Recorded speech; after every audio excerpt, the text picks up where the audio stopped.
പുത്രന്റെയും പരിശുദ്ധാത്മാവിന്റെയും നാമത്തിൽ ആമേൻ. ഇന്ന് ജൂൺ 9 തിങ്കളാഴ്ച. അമ്മേ പരിശുദ്ധ അമ്മേ, അമ്മേ പരിശുദ്ധമ്മേ, ദേവമാതാവേ, ദൈവമാതാവേ, കൃപാസനത്തിലൂടെ ഞങ്ങൾക്കും ഞങ്ങളുടെ ദേശത്തിനും അമ്മ മധ്യസ്ഥം തേടി തന്ന എല്ലാ അനുഗ്രഹങ്ങൾക്കും കൃപകൾക്കും ഞങ്ങളിപ്പോൾ ഹൃദയം നിറഞ്ഞ നന്ദി പറയുന്നു.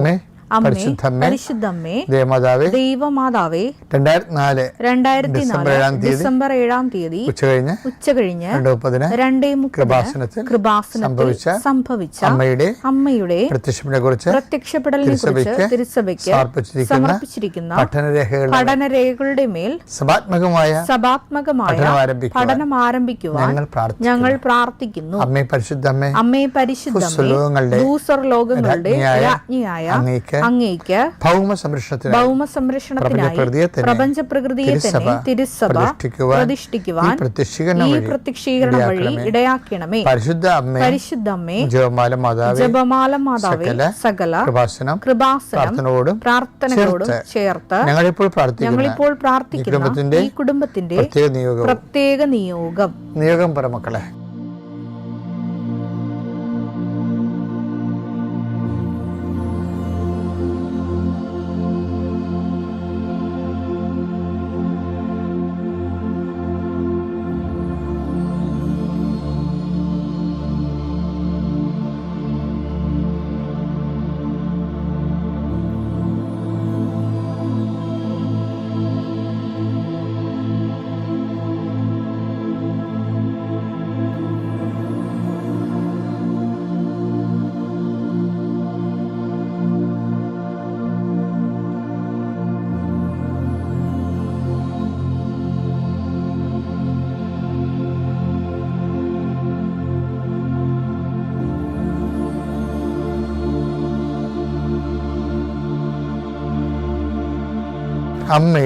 അമ്മയുടെ പ്രത്യക്ഷീകരണത്തിന്റെ ഈ അനുഗ്രഹവേളയിൽ ഞങ്ങൾക്ക് സാധിച്ചു തരുവാൻ കനിയണമേ. ആമേൻ. വിശ്വാസ പ്രമാണം. സർവശക്തനായ പിതാവും ആകാശത്തിന്റെയും ഭൂമിയുടെയും സൃഷ്ടാവുമായ ദൈവത്തിൽ ഞാൻ വിശ്വസിക്കുന്നു. അവിടുത്തെ ഏകപുത്രനും ഞങ്ങളുടെ കർത്താവുമായ ഈശോ മിശിഹായിലും ഞാൻ വിശ്വസിക്കുന്നു. ഈ പുത്രൻ പരിശുദ്ധാത്മാവിനാൽ ഗർഭസ്ഥനായി കന്യകാമറിയത്തിൽ നിന്ന് പിറന്ന് പൊന്തിയോസ് പീലാത്തോസിന്റെ കാലത്ത് പീഡകൾ സഹിച്ച് കുരിശിൽ തറയ്ക്കപ്പെട്ട് മരിച്ച് അടക്കപ്പെട്ട് പാതാളങ്ങളിൽ ഇറങ്ങി മരിച്ചവരുടെ ഇടയിൽ നിന്ന് 3-ാം നാൾ ഉയർത്ത് സ്വർഗത്തിലേക്ക് എഴുന്നള്ളി സർവശക്തിയുള്ള പിതാവായ ദൈവത്തിന്റെ വലതുഭാഗത്തിരിക്കുന്നു. അവിടെ നിന്ന് ജീവിക്കുന്നവരെയും മരിച്ചവരെയും വിധിക്കുവാൻ വരുമെന്നും ഞാൻ വിശ്വസിക്കുന്നു. പരിശുദ്ധാത്മാവിലും ഞാൻ വിശ്വസിക്കുന്നു. വിശുദ്ധ കത്തോലിക്കാ സഭയിലും പുണ്യവാന്മാരുടെ ഐക്യത്തിലും പാപങ്ങളുടെ മോചനത്തിലും ശരീരത്തിന്റെ ഉയർപ്പിലും നിത്യമായ ജീവിതത്തിലും ഞാൻ വിശ്വസിക്കുന്നു. ആമേൻ. സ്വർഗ്ഗസ്ഥനായ ഞങ്ങളുടെ പിതാവേ, അങ്ങയുടെ നാമം പൂജിതമാകണമേ. അങ്ങയുടെ രാജ്യം വരണമേ. അങ്ങയുടെ തിരുമനസ് സ്വർഗത്തിലെ പോലെ ഭൂമിയിലും ആകണമേ. അന്നു വേണ്ടുന്ന ആഹാരം ഇന്ന് ഞങ്ങൾക്ക് തരണമേ. ഞങ്ങളോട് തെറ്റ് ചെയ്യുന്നവരോട് ഞങ്ങൾ ക്ഷമിക്കുന്നത് പോലെ ഞങ്ങളുടെ തെറ്റുകൾ ഞങ്ങളോടും ക്ഷമിക്കണമേ. ഞങ്ങളെ പ്രലോഭനത്തിൽ ഉൾപ്പെടുത്തരുതേ, തിന്മയിൽ ഞങ്ങൾ രക്ഷിക്കണമേ. ആമേൻ. നന്മ നിറഞ്ഞ മറിയമേ, സ്വസ്തി. കർത്താവ് അങ്ങയുടെ കൂടെ സ്ത്രീകളിൽ അങ്ങ് അനുഗ്രഹിക്കപ്പെട്ടവളാകുന്നു. അങ്ങയുടെ ഉദരത്തിൻ ഫലമായി ഈശോ അനുഗ്രഹിക്കപ്പെട്ടവനാകുന്നു. പരിശുദ്ധ മറിയമേ, തമ്പുരാന്റെ അമ്മേ, പാപികളായ ഞങ്ങൾക്ക് വേണ്ടി ഇപ്പോഴും ഞങ്ങളുടെ മരണസമയത്തും തമ്പുരാനോട് അപേക്ഷിക്കണമേ. ആമേൻ. എന്റെ കർത്താവേ, നിന്റെ ഉന്നതമായ നാമത്തിന് സ്വസ്ഥം ചെയ്യുന്നു. എന്റെ കർത്താവേ, നിന്റെ വിശുദ്ധ പൗരോഹിത്യത്തെ മഹത്വപ്പെടുത്തണമേ. എന്റെ കർത്താവേ, സഭയിലുള്ള സാന്നിധ്യം പ്രകടമാക്കണമേ. 39 വർഷം അർപ്പിച്ച കുർബാനയുടെ യോഗ്യതയാൽ കൃപാസ്ഥാനത്താറെ ജീവനോടെ പ്രത്യക്ഷപ്പെട്ട പരിശുദ്ധ അമ്മയുടെ മാധ്യസ്ഥത്തിൽ ഈ പ്രാർത്ഥനയിൽ പങ്കെടുക്കുന്ന എല്ലാ മക്കൾക്കും അവരുടെ കുടുംബത്തിനും സമാധാനം ആശംസിക്കുന്ന, നീ ഏത് ഭവനത്തിൽ പ്രവേശിച്ചാൽ ആ ഭവന സമാധാനം ആശംസിക്കുന്ന അളിച്ച കർത്താവെ, നിൻ്റെ വാക്കിൽ ആശ്രയിച്ചുകൊണ്ട് കർത്താവെ, ഓരോ ദൗത്യത്തിനായി പോകുന്നവർ ആ ദൗത്യ നിർവഹണ സമയങ്ങളിൽ അത് കഴിയുമ്പോൾ അവരിൽ സമാധാനം നിറയട്ടെ. കർത്താവ് നിൻ്റെ തിരിച്ചോരെ ഓർത്തുകൊണ്ട് പ്രാർത്ഥിക്കുന്നു. നിൻ്റെ മുൾക്കിരീടത്തെ ഓർത്ത് പ്രാർത്ഥിക്കുന്നു. നിൻ്റെ തീവ്രാലും മുറിവിനെ ഓർത്ത് പ്രാർത്ഥിക്കുന്നു. നിൻ്റെ കരചരണങ്ങളെ ആണിപ്പടുകളെ ഓർത്ത് പ്രാർത്ഥിക്കുന്നു. ഞാൻ ഏത് കുടുംബത്തിന് വേണ്ടി പ്രാർത്ഥിക്കുന്നു, ആ കുടുംബം ഇന്ന് പോകുന്ന കടന്നു പോകുന്ന പ്രത്യേക പ്രതിസന്ധി കാനായിലെ കല്യാണ കുടുംബത്തിൽ കടന്നു ചെന്ന പരിശുദ്ധ അമ്മയുടെ മാധ്യസ്ഥത്തിലെ പൂർണ്ണമായി ഏറ്റെടുക്കപ്പെടുകയും അവിടെ കഴിവിനേക്കാളുപരി ദൈവത്തിൻ്റെ കൃപയാൽ ഈ പ്രാർത്ഥനയുടെ ശക്തിയാൽ നിങ്ങൾക്കിന്ന് മുഴുവനും നിങ്ങൾ എത്തേണ്ടിടത്ത് എത്തുകയും ചെയ്യേണ്ടത് ചെയ്തു തീർക്കുകയും മനസ്സ്, ശരീരം, ആത്മാവ്, ബുദ്ധി, ആലോചന എല്ലാം കൃത്യമായിരിക്കുകയും കർത്താവിൻ്റെ കരുണയാൽ നിങ്ങൾ ആർദ്രമായി അനുഗ്രഹിക്കപ്പെടുകയും ചെയ്യട്ടെ. അതുപോലെ ഹോംവർക്ക് ചെയ്യുന്നവർ, പരീക്ഷകൾക്ക് വേണ്ടി ഒരുങ്ങുന്നവർ, ഇൻ്റർവ്യൂ വേണ്ടി ഒരുങ്ങുന്നവർ, അതുപോലെ ഉണ്ടായിരുന്ന അരിയറായിട്ട് കുടിശ്ശികയായിട്ട് കിടക്കുന്ന എല്ലാവിധ ചെയ്തു തീർക്കാനാവാത്ത പദ്ധതികൾ കൊണ്ട് മനസ്സ് മടുത്ത് ഉറങ്ങിപ്പോകുന്നവർ കർത്താവിൻ്റെ രക്തത്താൽ കഴുകപ്പെടുകയും എന്തിനു വേണ്ടി നീ പേടിക്കുന്നത്, ആ പേടിക്കുന്ന വിഷയം, എന്തിനു വേണ്ടി നീ ആരെയാണ് നീ പേടിക്കുന്നത്, ആ പേടിക്കുന്ന വ്യക്തി നിനക്ക് കീഴ്പ്പെടുകയും ചെയ്യട്ടെ. എൻ്റെ കർത്താവിനുമായ നാമത്തിൽ സഭയുടെ അധികാരത്തിൽ കുരിശടയാളത്തിൽ കൃപാസനത്താറെ ജീവനോടെ പ്രത്യക്ഷപ്പെട്ട പരിശുദ്ധയുടെ മാധ്യസ്ഥത്തിൽ നീ അനുഗ്രഹിക്കപ്പെടട്ടെ.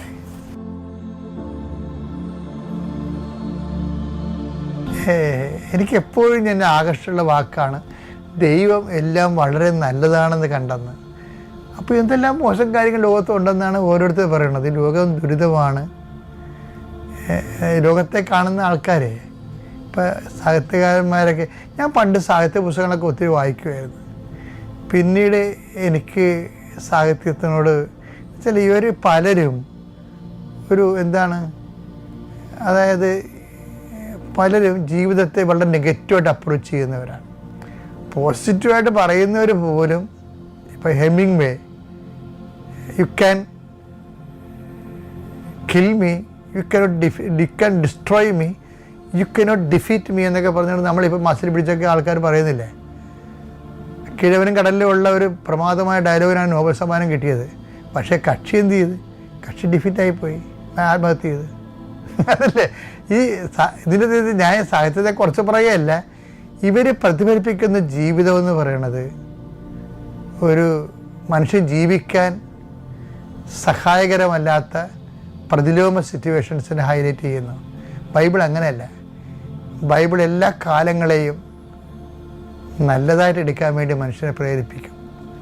അപ്പോൾ എല്ലാ വ്യത്യസ്തങ്ങളായ അനുഭവങ്ങളും ദൈവം ഉദ്ദേശിക്കുന്ന ഒരു കാര്യം മാത്രമാണ്. എന്താണ്? ദൈവത്തെ കണ്ടെത്തി ജീവിക്കുക. പല അനുഭവങ്ങളും ഉണ്ടാവും. അപ്പോൾ അത് ഇന്ന അനുഭവം മോശമാണ്. ഇപ്പോൾ വീട്ടിലൊരു ആത്മഹത്യ നടന്ന് അതൊരു അനുഭവം മോശമാണ്. ഈ പ്രാവശ്യം പട്ടിണിയാണ്, ജോലി പോയി, ആ അനുഭവം മോശമാണ്. ജോലിക്ക് പ്രൊമോഷൻ കിട്ടി, ആ അനുഭവം നല്ലതാണ്. അങ്ങനെ അതുപോലെ തന്നെ ശമ്പളത്തിന് പെട്ടെന്നൊരു ഹൈക്ക് കിട്ടി, നല്ലതാണ്. അപ്പോൾ നമ്മൾ ചിലതിനെ നല്ലത് ചില മോശമെന്ന് പറയണമെങ്കിൽ ദൈവം എല്ലാത്തിനെയും നല്ലതെന്നാണ് പറയണത്. എന്താ കാര്യം? ദൈവത്തിന് മുമ്പിൽ എല്ലാം നല്ലതാണ്. ഉൽപ്പത്തി 1:31 താൻ സൃഷ്ടിച്ചതെല്ലാം വളരെ നന്നായിരിക്കുന്നുവെന്ന് ദൈവം കണ്ടു. അപ്പൊ അത് അവിടുന്ന് ഇതിന്റെ കൂടെ ലിങ്ക് ചെയ്യേണ്ടത് നടപടി പുസ്തകത്തിന്റെ 17:24 അവിടുന്ന് ഓരോരുത്തർക്കും ഓരോ കാലം കൽപ്പിച്ച് നടക്കുന്നു. ആ കാലത്തിൽ എന്തൊക്കെ ഉണ്ടാവും? സങ്കടത്തിന്റെ കാലം ഉണ്ടാവും. കാലത്ത് എന്തൊക്കെ ഉണ്ട്? സഭാപ്രസംഗകൻ 3-ാം അധ്യായം 1 മുതലുള്ള തിരുവചനങ്ങൾ. എല്ലാറ്റിനും ഒരു സമയമുണ്ട്, ആകാശത്തിന് കീഴുള്ള സമസ്ത കാര്യത്തിനും ഒരവസരമുണ്ട്. ജനിക്കാനൊരു കാലം, മരിക്കാനൊരു കാലം, ഓപ്പോസിറ്റാണ്. മരിക്കാനൊരു കാലം, നടാനൊരു കാലം, നട്ടത് പറിക്കാനൊരു കാലം, കൊല്ലാനൊരു കാലം, സൗഖ്യമാക്കാനൊരു കാലം, തകർക്കാനൊരു കാലം, പണിതുയർത്താനൊരു കാലം, കരയാനൊരു കാലം, ചിരിക്കാനൊരു കാലം. ക്ലിയർ അല്ലേ? അപ്പൊ ഇതാണ് ഓരോരുത്തർക്കും ഓരോ കാലം കൽപ്പിച്ചെടുക്കുന്നു. ഈ കാലമെല്ലാം ആരാണ് സൃഷ്ടിച്ചതാണ്? കരയാനുള്ള കാലവും ചിരിക്കാനുള്ള കാലവും കൊല്ലാനുള്ള കാലവും ജീവിപ്പിക്കാനുള്ള കാലവും ഇതാണ് ആരാണ് സൃഷ്ടിച്ചത്? താൻ സൃഷ്ടിച്ചതെല്ലാം വളരെ നല്ലതാണെന്ന് ദൈവം കണ്ടു. അപ്പോൾ സൃഷ്ടിയിലും ജീവിതത്തിലും അനുഭവത്തിലും സംഭവിക്കുന്നതെല്ലാം ചിലത് നല്ലതും ചിലത് മോശമില്ല, എല്ലാം നല്ലതാണ്. എപ്പോഴാണ് നല്ലതാകണത്? അത് ഈ നമ്മൾ നേരത്തെ പറഞ്ഞ പോലെ അനുഭവത്തിലൂടെ ദൈവത്തെ കണ്ടെത്താൻ ആശ്രയിക്കുന്നവർക്കാണ്. അതാണ് 17:26 ഈ കാലങ്ങളെല്ലാം എന്താണ്? അപ്പോൾ ഏത് അനുഭവമായാലും എൻ്റെ ദൈവവേദനെ ദൈവം അതിന് നല്ലതായിട്ട് കാണുന്നു. നിനക്ക് അയച്ചതാണെങ്കിലും ദൈവം അത് നല്ലതായിട്ട് കാണുന്നു. കാരണം അത് നിനക്ക് ദൈവത്തെ കണ്ടെത്താനുള്ള ഉപാധിയായി മാറുമ്പോഴാണ് ദൈവം അനുഭവിക്കുന്ന ആ നന്മ നമുക്കും അനുഭവിക്കാൻ പറ്റണത്. സങ്കീർത്തനം 119:71. ദുരിതങ്ങൾ എനിക്ക് ഉപകാരമായി, ദുരിതങ്ങൾ എനിക്ക് ഉപകാരമായി, തന്മൂലം ഞാൻ അങ്ങയുടെ ചട്ടങ്ങൾ അഭ്യസിച്ചുവല്ലോ. ഞാൻ അങ്ങയുടെ ചട്ടങ്ങൾ അഭ്യസിച്ചു, അങ്ങയുടെ വചനങ്ങൾ അഭ്യസിച്ചു എന്നാണ്. അപ്പം ദുരിതങ്ങൾ ഉപകാരമായതിൻ്റെ പേരിൽ വചനങ്ങൾ അഭ്യസിക്കാൻ വേണ്ടി ദൈവാനുഭവത്തിനായി ആ ദുരിതങ്ങളെ അവർ സ്റ്റിയറിങ് ചെയ്ത്, അതാണ് സംഭവം. അപ്പോൾ മോശമൊന്നും പറഞ്ഞൊന്നും ഇല്ല എന്നുള്ള ബൈബിളിൻ്റെ ഒരു നിലപാട്. അത് എന്ത് മോശമെന്ന് പറഞ്ഞാലും ദൈവത്തെ അന്വേഷിക്കാനും വചനത്തെ ജീവിക്കാനും വചനത്തിന് സാക്ഷിയാകാനും നമ്മൾ തീരുമാനിച്ചാൽ എല്ലാ അനുഭവങ്ങളും നല്ല അനുഭവങ്ങളാകാം.